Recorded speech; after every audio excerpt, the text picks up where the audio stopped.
And once you bring it into your awareness, you start to catch yourself in the act of not making decisions. Welcome to the Soul Sourced Podcast, unconventional business advice for the highly creative, secretly sensitive, and wildly ambitious entrepreneur. I'm your host, Kane. Let's do this. Well, hello, my friends. Welcome to episode number 53.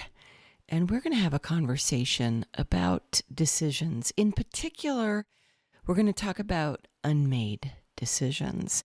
And this episode was inspired by a post in our Up-Level Cafe group where someone had posted that she had done the Sunday Summit and that there were 3 unmade decisions that she had discovered. And if you got my book, The Soul Sourced Entrepreneur, and you went to soulsourcedbook.com and you downloaded the tools, one of the tools you got is called the Sunday Summit.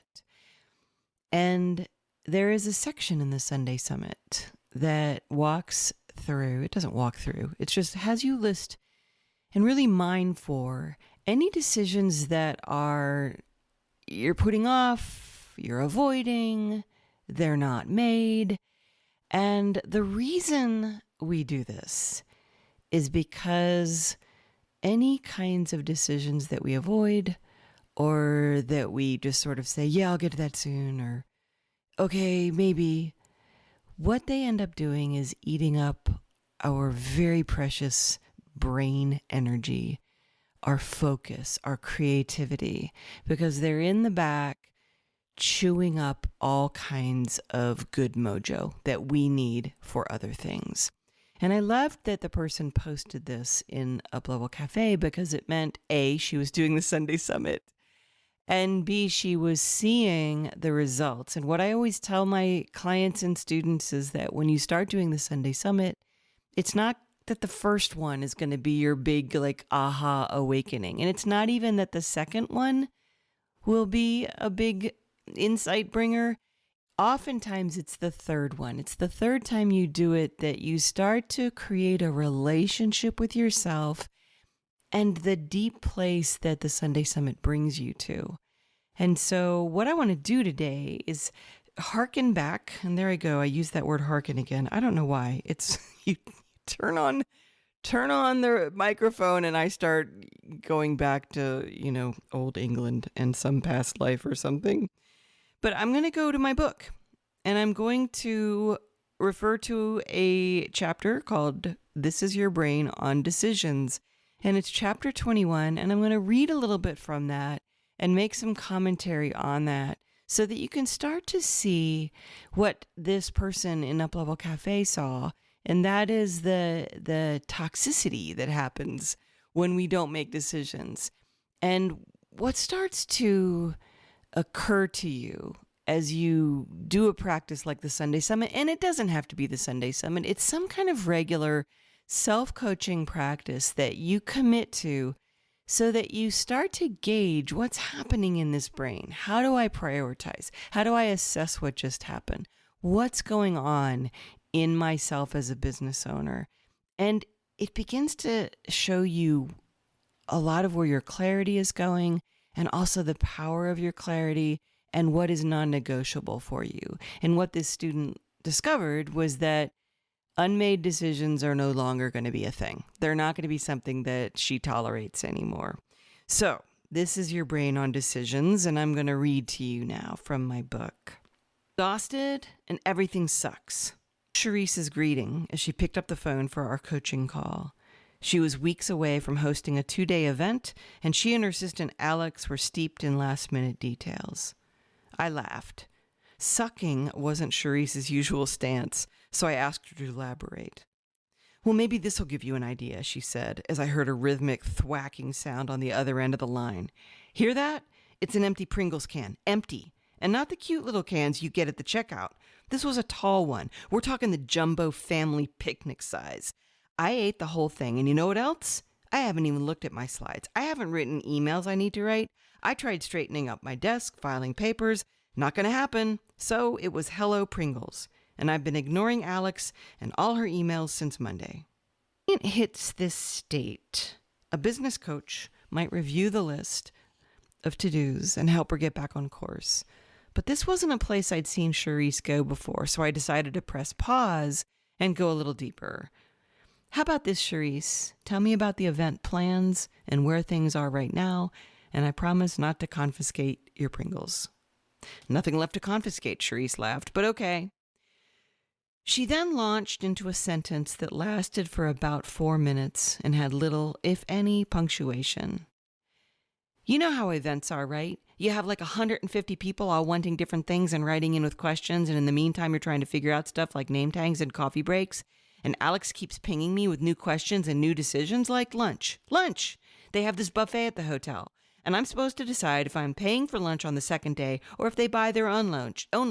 And if so, how I let them know this. And I can't figure out how to budget if you've never done an event before, and I'm at the point I can't even look at a number, you know? Oh, and add to that the small issue of the print deadline. So I told Alex I'd get back to her about lunch later, and guess what? I still haven't. And by now, I wouldn't be surprised if she quit or something. Continued her tirade, but the logjam had made itself clear, and it was lunch. Lunch had stopped Charisse in her tracks. Well, not lunch exactly, but the unmade decision about the buffet, buried among weeks of nonstop decisions. You and I were to geek out on brain science. Here's how we'd see this. We'd point to the area right behind our forehead. We'd say, yes, the prefrontal cortex. Types will tell you that the prefrontal cortex is the center of executive functioning. On-worthy lingo, this just means that when presented with a decision, your prefrontal cortex goes to work rounding up relevant information, pertinent facts, related experiences, feelings you have, and even consequences.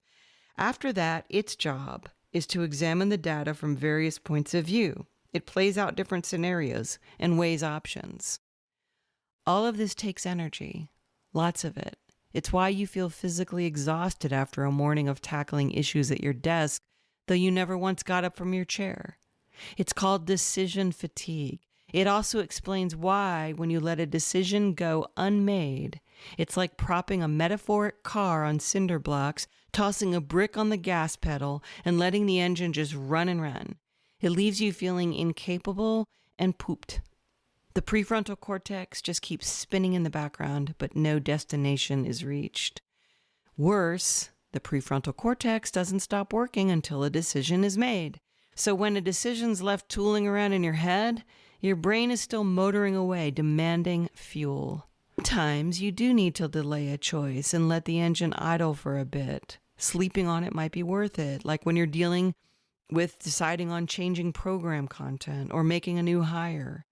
But when a decision has relatively minor consequences, say comping a buffet lunch, allowing it to remain unmade comes at too high a price.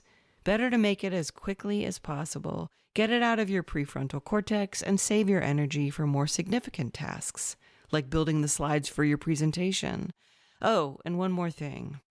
The prefrontal cortex helps to regulate your behavior, which means when it's functioning well, you naturally grab just a few chips instead of the whole family-size can, which at this moment ceased its repetitive tapping in the background as Charisse concluded, and I still don't know what to do about the buffet. Well, I had the chance. Lightning round question, Charisse. Ready? I asked. If you did know, what would you choose? I'd just pay for it, Charisse said. Then there was a pause. Oh, hey, that was easy, wasn't it? Decision made, open loop closed, energy now available for the next item on the agenda. So here's the thing.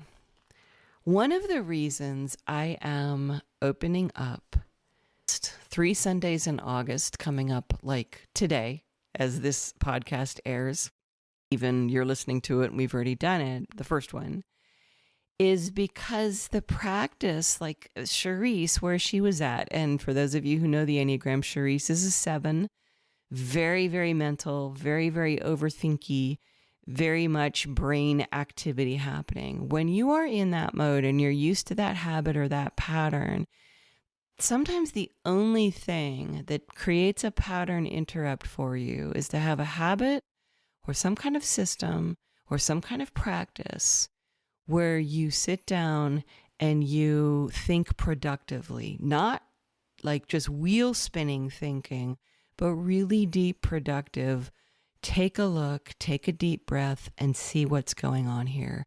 And that's why I'm opening up this all public, all up level version of the Sunday Summit. We're doing 3 Sundays in a row precisely because I want the people who are really committed to all 3 Sundays to experience what happens when you sit down and you give yourself the space to do something like the Sunday Summit. And you don't have to end up doing the Sunday Summit, but those of you who have read the book, you have the tool.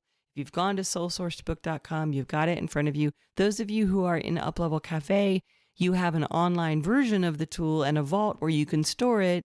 And that way you have a convenient place to access it and see where you've come, like really review some stuff and see the progress you've made. But the thing about a practice like the Sunday Summit is that it is cumulative and it brings wisdom by virtue of the fact that you do it and you do it imperfectly. It's like the person in Up Level Cafe wrote. Suddenly, after a few times doing the Sunday Summit, she was able to see what impact these unmade decisions were having on her and her business in her daily rounds. And she turned it around and she made those decisions in the same way that Charisse was able to make that decision right on the spot when I asked her what she would do, kind of like in that if you did know, or if you had a gun to your head, or any kind of like instant moment, what would you do? A lot of us spend our time as business owners in old patterns, in old loops, in old habits, just wheel spinning.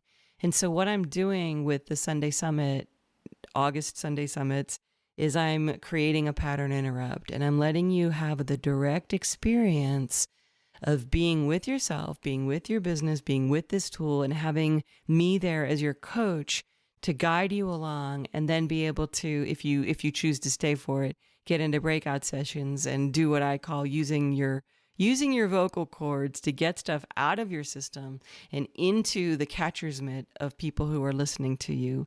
And that is what starts to create shift and transformation and commitment and change.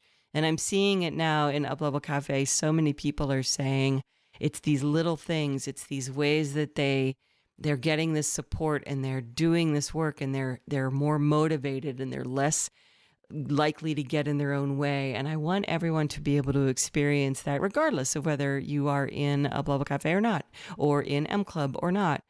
But that's what we're doing. August has 5 Sundays. And the reason I chose August is actually pretty intentional. Is kind of when culturally we all step back in to everything happening. And it kind of takes us off guard sometimes, where all of a sudden the world is back and school is back and things are back. And we all of a sudden feel completely unprepared and caught off guard. And we're trying to get back into the swing of things. And what I want to do is let you take August and really start to create a calm, clear, peaceful foundation for yourself. And start a weekly practice where you begin to create momentum and you begin to mine your own business and your own life to show you what needs to change and to teach you what needs to happen, as opposed to just staying in this place of like overwhelm and all things need to be done at once. And oh my goodness, there's so much out there.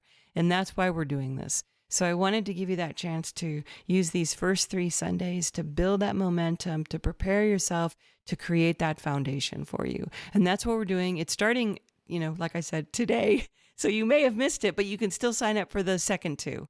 And that is, you just go to sundaysummitSessions.com and you can opt in. It's free, totally free. And we get on Zoom on Sunday, the next Sunday at 10 a.m. Eastern. And I will be there. I will walk you through the tool. You will do it. We go into breakout sessions. I'll do a little tiny meditation at the beginning, simply because I like to set your brain up so that you're not in panic or frantic or any other kind of mode where you're in reaction or you're in pattern or you're already doubting your capabilities. And so we start this off with a lot of clarity and I walk you through it. And it's like having a little coaching session with me. So this is a short episode today, but I wanted you to at least consider the implications and the impact of letting decisions drain you and letting them, the impact of them pulling this energy away from you. And especially as an entrepreneur, as someone who is generating ideas, generating income, and really maximizing the use of your time and your creativity, this is something that can no longer just fall by the wayside. It needs to be something that you bring into your awareness. If you bring it into your awareness, you start to catch yourself in the act of not making decisions, off decisions, and you start doing it faster and with much more clarity and with much more honor of yourself and your business and your intentions. And I will leave you with that. And hopefully I will see you on the next Sunday Summit session. And thanks you guys for listening. And thank you for your amazing comments. And thank you for your emails and for being a part of my world. It is my honor to be your coach here and your host of the Soul Sourced Business Podcast. I will see you all next week.